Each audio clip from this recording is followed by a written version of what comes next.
Hey, what's up, boys? Neighborhood picks. You already know. Um, it's time. We're gonna get into our receivers today. We're gonna do our top 30 receivers for the draft, for everybody's draft coming up. But I'm gonna do this more in a relaxed podcast setting. We're not going hot takes. I want to take my time and I want to really dive in with you guys because, like I said, I do this stuff anyway. I'm always into, whether I was playing sports, coaching, training guys, into it. I do this stuff anyway. Now we all got our fantasy leagues coming up, and I'm actually champ. So I can't wait to order my two belts. We're gonna keep it in the league, but since I got them both, I get to order them to my own house. So pretty soon I'm gonna bust some balls of you guys that are watching that are in my leagues. I'm gonna have one belt on this side, the other one on this side, and I'm gonna have a Conor McGregor outfit on, like Halloween. I'll do that in October. But the receivers are really, really, really crazy this year. I've been saying this this NFL season is gonna trick a lot of people. There are no sure things. There's a lot of guys coming up, becoming something.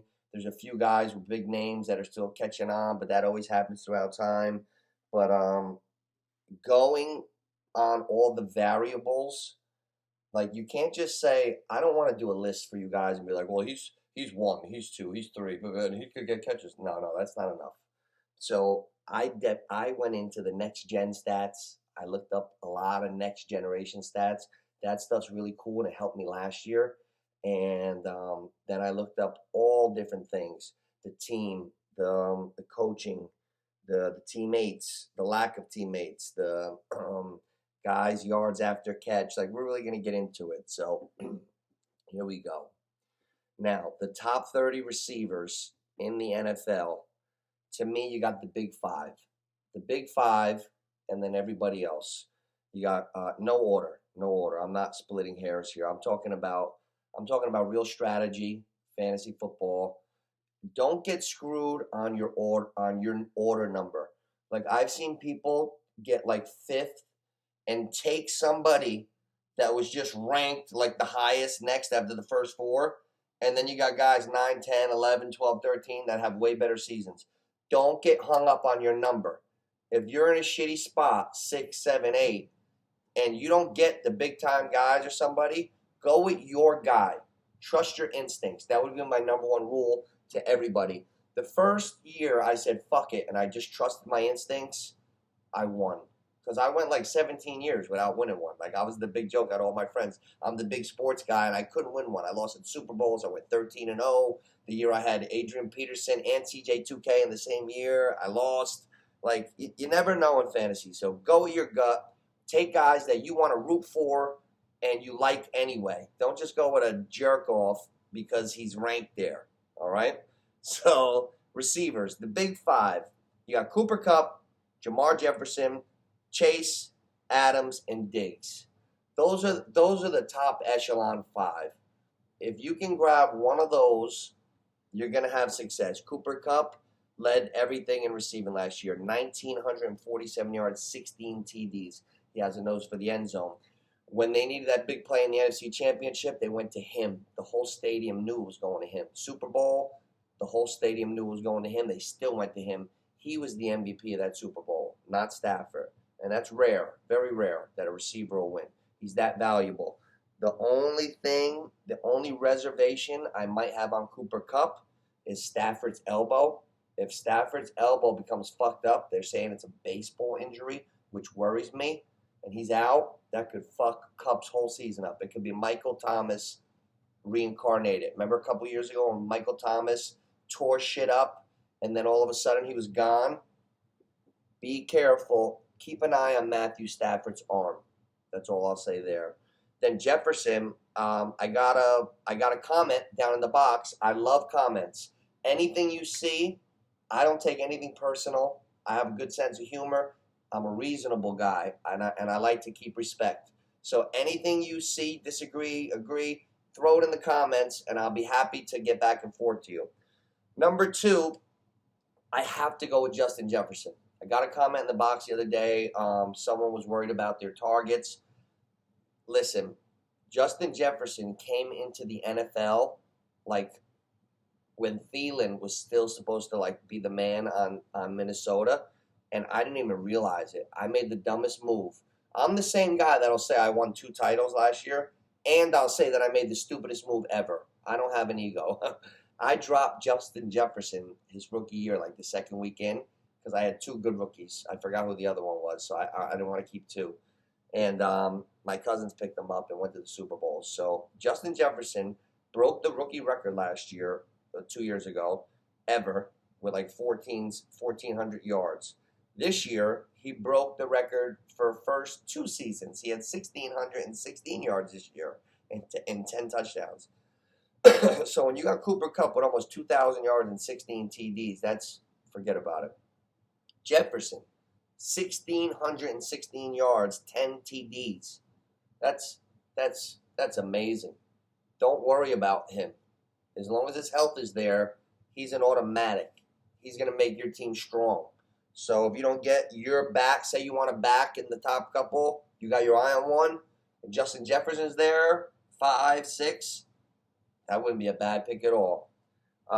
Moving on to the third of the big 5, Jamar Chase.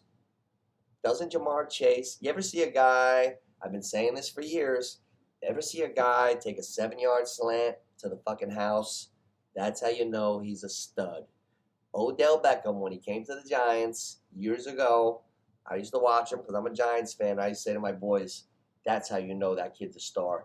He takes 7-yard slants to the house. Now I hear people saying it. I'm not saying I invented it, but I do hear it from like professionals.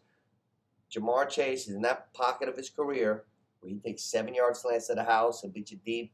So last year, 1,455 yards, 13 touchdowns. That's double digits. Rounding off the top 5, Devontae Adams, 1,500 yards with Rodgers, 11 touchdowns.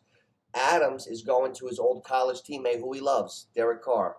So please, people, stop shitting on Derek Carr. I fucking heard last year that Stafford was the greatest quarterback ever in Minnesota. Detroit, they just stunk. And then he was going to be great. Okay, Derek Carr has thrown for 5,000 yards, not just last year, he did, a couple years. And he's a decent quarterback. And some quarterbacks don't hit their prime at 22, 23.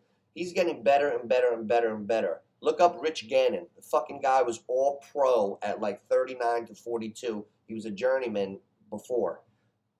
Derek Carr is improving. He's got Hunter Renfrow. Only gets 100 catches. The best tight end in football, Darren Waller. Now Adams. I would take a big look. I don't think Adams' number is going to drop a lot at all. So you got Kupp, Jefferson, Chase, Adams. Rounding up the big 5, you cannot ignore maybe my favorite, Stephon Diggs. Stephon Diggs, 1,225 yards, 10 touchdowns. Who's throwing to him? The cyborg, Josh Allen. Josh Allen, if you look at anybody's projections, is expected to be like the greatest player in the history of the world this year. If Buffalo picks up where they left off and they're throwing, Stephon Diggs, pencil him in right now, 1,200 plus, 10 touchdowns plus, 90 catches plus, automatic, as long as he stays healthy. So those are the big 5. Right outside that, 6, 7, I got CD Lamb because Cooper's gone. Dallas is going to be throwing. CD Lamb has shown me things. He's also shown me slowing up on the ball, giving up on plays, but that's maturity. I like CD Lamb. CD Lamb's going to be the number 1 in Dallas. You got to look at him. Now, if I would have to rank my real number 6, like in an order, I would have to put Deebo Samuel because he just got paid. He's a dual threat. He catches and he runs. That's double points. That's like having Lamar at quarterback, double points. Deebo Samuel is going to get you screens, like fucking 2-yard screens and run like a running back with 3 blockers in front of him. And then he's going to get passes. And then he's going to get balls out of the backfield sometimes. Deebo Samuels, they're going to use him as long as he stays healthy. Big time pick. You can't go wrong with Deebo Samuels. And Ayuk this year, I heard is back. That's just a little nugget for later. He's not even in the top 30. Ayuk is back. Now, mentioning those receivers, we're already at number 8. I know he's in a different system, That's part of the variables. That's part of the fucking variables. When guys change systems, you never know. Tyreek Hill last year had 1,240 yards and 9 touchdowns. But here's my question. They were saying that Tyreek Hill and Jalen Waddle are the 2 fastest players in the league. Tyreek runs a 4.2 something. Waddle runs like a 4.29 or a 4.3 flat. Okay, if Tua could do the job with speed receivers, how come Waddle caught over 100 balls last year, but didn't even have 1,100 yards? That's 10 yards a catch. Good receivers get 17 yards a catch. Why, if Tua can't get that ball out there, it's not going to matter Hill's skill. Mahomes could fucking be running, smoking a cigarette, and chuck 170 yards like off of his rib. That's how strong his arm is. I don't know if Tua's going to be able to get the ball out to Tyreek Hill. I'm going to be a little hesitant on taking Tyreek Hill this year. So now you got 2 guys that are set. Here's a good dynamic. 3 people. Herbert at quarterback is going to go right after Josh Allen. It's going to be Allen, Herbert, and then everybody's going to jump out of the window getting quarterbacks. I think I might wait. But Herbert, they're back. He's had 2 tremendous seasons. He looks like he might be the best one out of all. What's the constant? They got Eckler, right? They got Mike Williams, a 6'6" big guy, and Keenan Allen. So now Keenan Allen is on a lot of people's top 10s. And Mike Williams is at 11 in the top 10s. Here's my problem with Keenan Allen, why I will not draft him. Keenan Allen's yards per route, there's like a next-gen stat. I told you I mess with that next-gen shit. His yards per route production has gone down a half or a tenth of a decimal for the last 4 years straight. He's slowing down. So I think Mike Williams might be the sleeper there. I wouldn't take either one of them early, but I think Mike Williams might be the better choice because I think Keenan Allen's on the descent. That's just me. Now, my favorite receiver is ranked right at number 10. You know I love me some T. Higgins. I got a T. Higgins jersey upstairs that I ordered from NFL Shop because I love me some T. Higgins. You saw him burn Jalen Ramsey, even though it was an offensive pass interference in the Super Bowl. T. Higgins is good. Here's the thing. He didn't get a lot of targets last year. I looked at him. It was like 70 catches for 1,100 yards. A lot of yak. A lot of fucking yak. But I'm not sure. I'm not sure there. I like T. Higgins a lot. Fantasy, I don't know if he's there yet. Derrick Henry played 3 years in the NFL, was nothing in fantasy. He came on later. You got to get the guys at the right time. Mike Evans is at 14. He just tweaked a hamstring. How many times is Mike Evans going to tweak a hamstring? I wouldn't touch him. He's going to be in, out, banged up all year. That's going to leave an opening for 2 guys, Julio Jones and Godwin. If Julio is as healthy, he's 33. They're saying at Bucks camp he's moving like he's 23.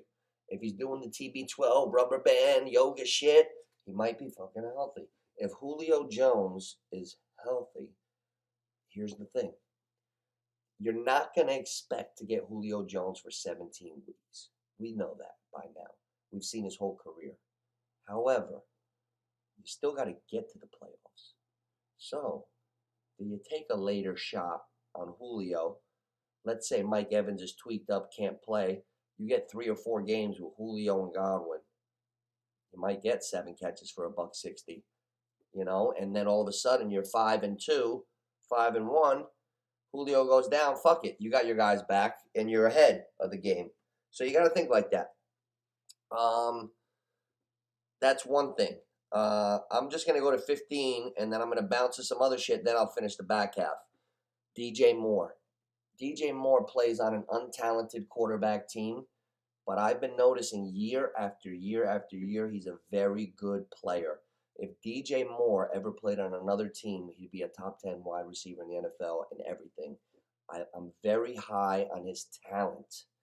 Hopefully, little fat Baker or fish face Darnold could get him the ball. But DJ Moore's a good receiver. Don't know if I'd touch him because I don't like the team. But that's another story. Now you got A.J. Brown. going to Philly. Philadelphia's doing nice things. They got the skinny guy, the number 1 pick from Alabama. He's a good receiver. He's just a little light in the ass, but he's a good receiver. Now you're adding fucking Arnold Schwarzenegger on the other side. Might be good. And you got Goddard, Dallas Goddard, the tight end. And let me tell you something. I'm sick of everybody knocking Jalen Hurts. For what? He was the quarterback at Alabama. He got benched, took it like a man. Tua got hurt. He came right in, won the national title, transferred, did his thing, came to the NFL, won, did well, and everybody keeps doubting him. Philadelphia might win that division this year. A.J. Brown's going to be a big piece. So I like A.J. Brown. You know, I got him 13 on the depth chart. But then there's a couple guys that could go way past them that we're not even talking about. Now, 25 on the depth chart, I mentioned him before, is Chris Godwin. I thought Chris Godwin was coming back week 4 to 6. Godwin's coming back week 1. There's 2 types of guys that come back off the ACL.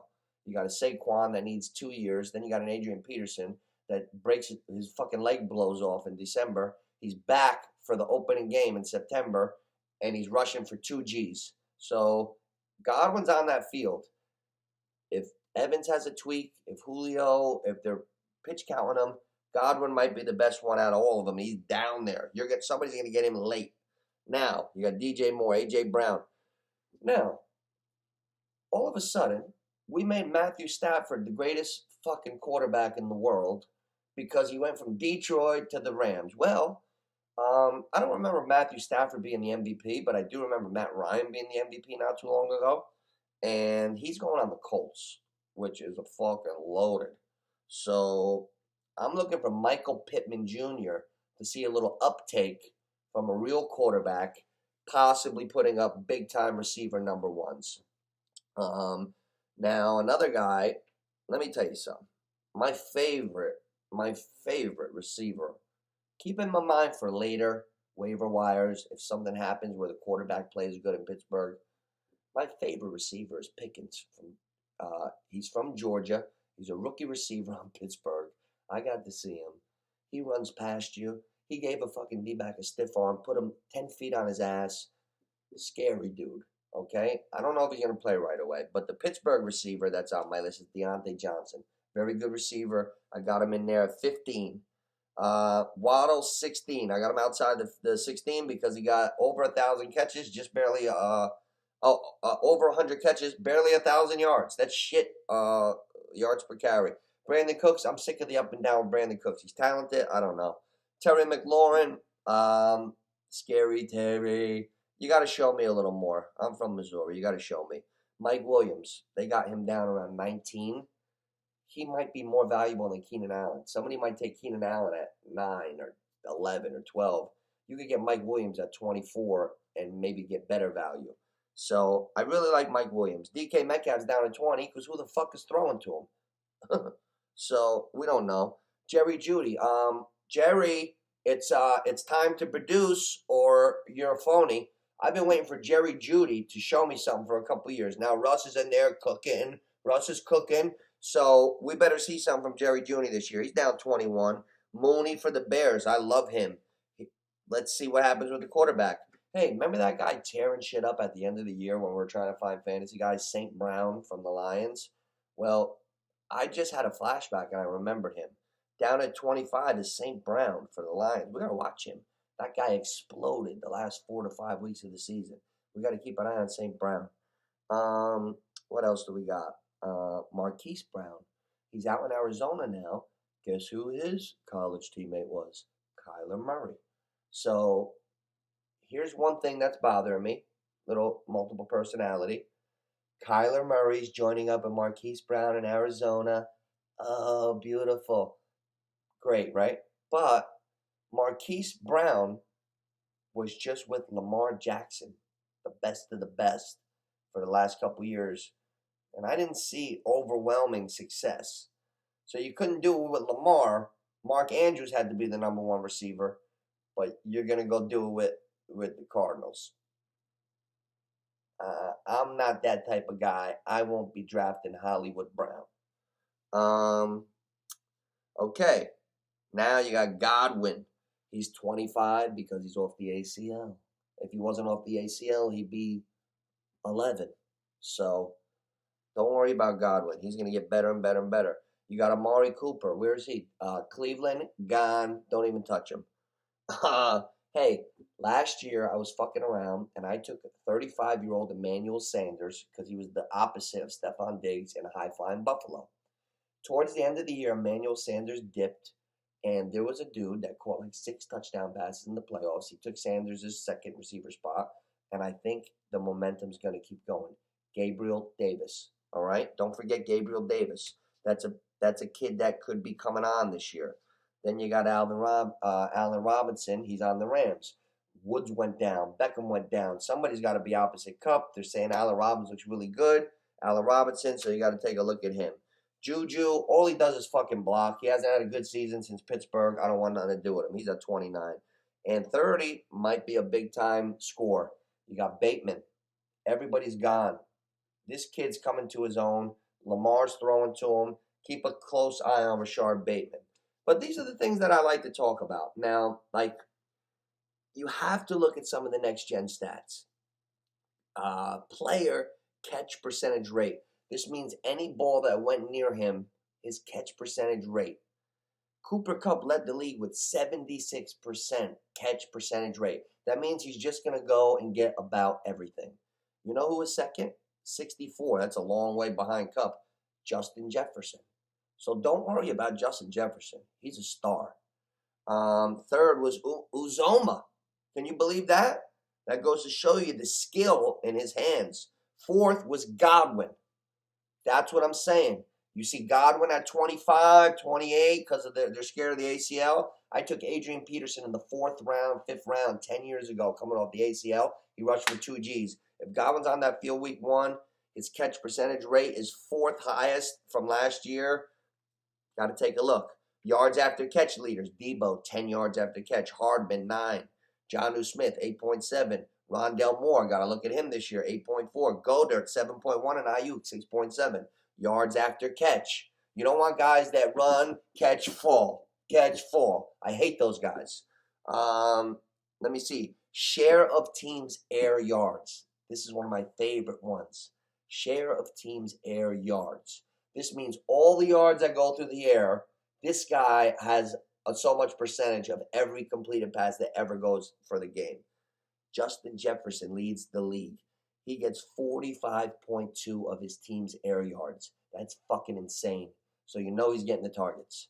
Terry McLaurin is second, 41.7. That means they're going to him. And one of my favorite receivers that doesn't have a lot of quarterback talent is third, DJ Moore. Then you got Chase, 37%. The leader's 45, so we're still in the same ballpark. Top 10 in targets. Kupp, Adams, Deontay Johnson from Pittsburgh, Jefferson, Diggs, DJ Moore, Hill, Keenan Allen, Mark Andrews, and Hollywood Brown. Those are the top 10s that get the most targets. So this is my rough list on the top receivers, what they're about, the variables that come into play, and which way we should go for the draft. This is Neighborhood Picks. I'm on TikTok, Neighborhood Picks, Instagram, Neighborhood Picks. You can find me. I got the blue N in the logo on all of them. Instagram, Neighborhood Picks, and John Antonucci Jr. also, in case you need me on that one. So have a great day. These are the wide receiver breakdowns for Fantasy Drafts 2022.